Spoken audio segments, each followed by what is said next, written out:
Isang malusog at maliksing umaga, mga minamahal naming mag-aaral mula sa ikapitong baitang.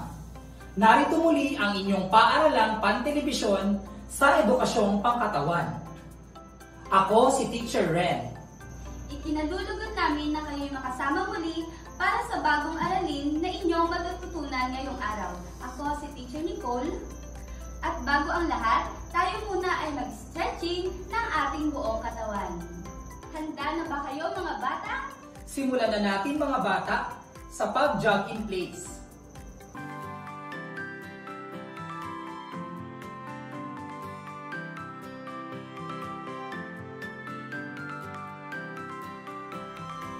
At ang ikalawa naman ay ang ating head twist.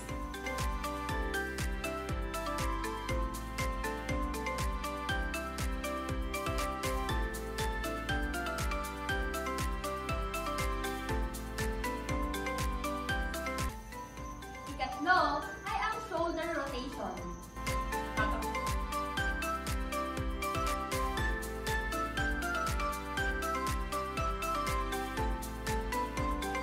At ang panghuli naman ay ang jumping jacks.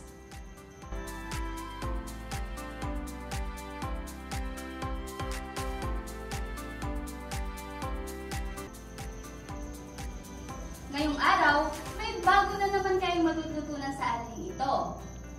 Ang mga sangkap ng physical fitness ay tatalakayin upang malaman ang kahalagahan ng mga ito para sa inyong kalusugan. Ang pagkakaiba ng mga sangkap na ito ay nagpapaliwanag upang lalo pang mapaunlad sa pamamagitan ng paglalaro ng sports, pagsasayaw o di kaya ay mga pang-araw-araw na gawain. Kayo ba ay naglalaro ng basketball at volleyball?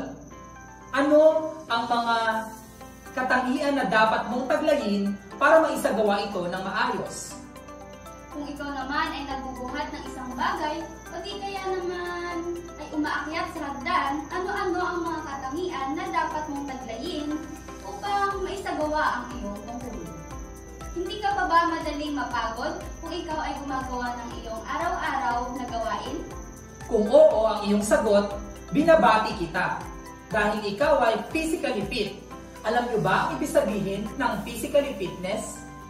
Kapag sinabi natin physical fitness, ito ay ang kakayahan ng bawat tao na makagawa ng pang-araw-araw na gawain nang hindi kaagad napapagod. At hindi nangangailangan ng karagdagang lakas sa oras ng pangangailangan. Tumutukoy rin ito sa mga katangiang tumutulong sa pagtugon ng mga pangangailangan ng katawan ayon sa gawain. Tama ka dyan, Teacher Nicole, sa iyong sinabi. Dagdag pa dito, ang tinatawag nating physical fitness ay may dalawang sangkap o components ng physical fitness. Una na rito ay ang health-related components na tumutukoy sa kalusugan. Pangalawa ay ang skill-related components na may kinalaman sa kakayahan ng paggawa. Bawat sangkap ay mahalaga upang mapanatili ang kahalagahan ng kalusugan. Ngayon naman ay talakayin natin ang 5 sangkap o components na nabibilang sa health-related. Ang una ay ang cardiovascular endurance o ang tatag ng puso at baga. Ito ay ang kakayahang makagawa ng pangmatagal na gawain na gumagamit ng malakihang mga galaw sa katamtaman hanggang mataas na antas ng kahirapan. Ang mga halimbawang gawain ay ang pagtakbo, paglakad na mabilis, pag-akyat sa hagdan. Ang paraan naman ng paglinang nito ay ang 3-minute step test. Ikalawa naman ay ang muscular endurance o ang tatag ng kalamnan. Ito ay ang kakayahan ng mga kalamnan or muscles na matagalan ang paulit-ulit at mahabang paggawa. Halimbawa nito ay ang pagtakbo, pagbubuhat ng paulit-ulit. Ang paraan naman ng paglinang nito ay ang tinatawag nating curl up. At sumunod naman ay ang ikatlo, ito ay ang muscular strength o lakas ng kalamnan. Ito ay ang kakayahan ng mga kalamnan or muscles na makapagpalabas ng pwersa sa isang beses na buhos ng lakas. Halimbawa ng mga gawain na ito ay ang pagpalo ng malakas sa baseball, pagtulak sa isang bagay. Ang paraan ng paglinang nito ay ang push-up. Ikaapat naman ay ang flexibility o ang kahutukan. Ito ay ang kakayahang makaabot ng isang bagay ng malaya sa pamamagitan ng pag-unat ng kalamnan at kasukasuan. Halimbawa nito ay ang pagbangon sa pagkakahiga, pagbuhat ng bagay, pag-abot ng bagay mula sa itaas. Ang paraan ng paglinang nito ay ang sit and bridge. Ang sumunod naman ay ikalima. Ito ay ang body composition. Ito ay ang dami ng taba at parte na walang taba o kalamnan, buto at tubig natin sa katawan. Ang paraan ng paglinang nito ay ang body mass index o ang BMI. Dumako naman tayo sa skill-related components. Unang sangkap o component, ito ay ang agility o ang liksi. Ito ay ang kakayahang magpalit o mag-iba ng posisyon ng katawan ng mabilisan at naaayon sa pagkilos. Mga halimbawa na gawain, pag-iwas sa kalaban sa football o patintero, at ang paraan ng paglinang nito ay ang Illinois Agility Test or Shuttle Run. Sumunod naman na sangkap o component ay ang speed or bilis. Ito ay ang kakayahan ng paggawa ng kilos sa maiksing panahon. Ang halimbawa ng mga gawain ay ang pagtakbo at pagpasa ng bola. Paraan ng paglinang ay ang 50-meter sprint. Sumunod naman na sangkap o component ay ang reaction time.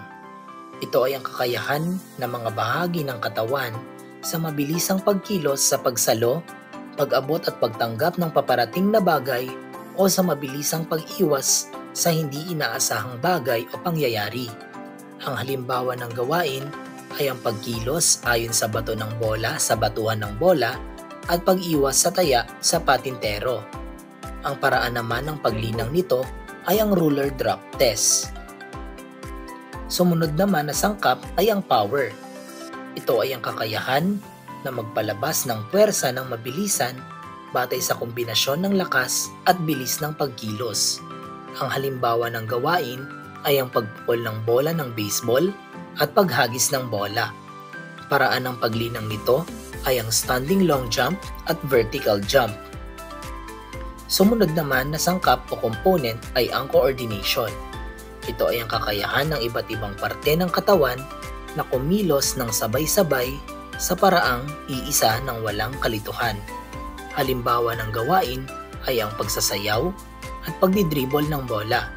Ang paraan ng paglinang nito ay mabilisang pagpasa ng bola or alternate handhold test. Tandaan na ang lahat ng sangkap o components ay mahalaga sa pangkalahatang kalusugan ng iyong pang-araw-araw na gawain.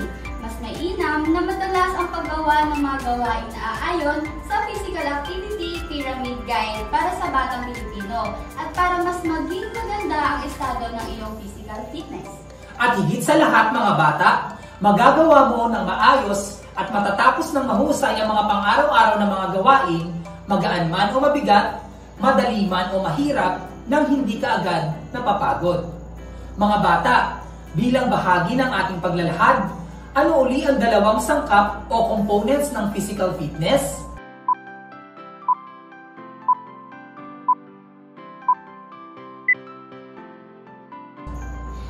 Tama! Ang dalawang sangkap o components ng physical fitness ay ang mga una, health-related. Ikalawa ay ang skill-related. Pangalawang tanong, ano-ano naman ang mga sangkap o components na bumubuo sa health-related?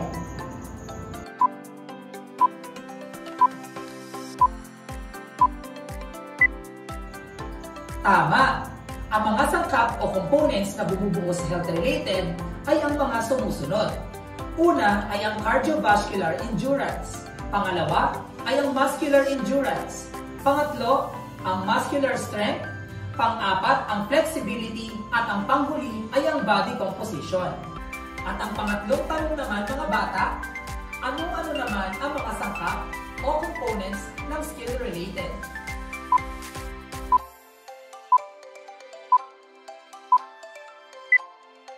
Magaling! Ang limang sangkap o components ng skill-related ay ang mga sumusunod. Una ay ang agility, ikalawa ay ang balance, ikatlo ay ang coordination, ikaapat ang power, at ang ikalima ay ang reaction time. Naway nagustuhan at may natutunan kayo sa aming araling tinalakay mga bata. Muli, Ako si Teacher Ren. At ako naman si Teacher Nicole. Ang inyong paaralang panghimpapawid sa edukasyong pangkatawan para sa ikapitong baitang. Hanggang sa muli nating pagkikita, paalam!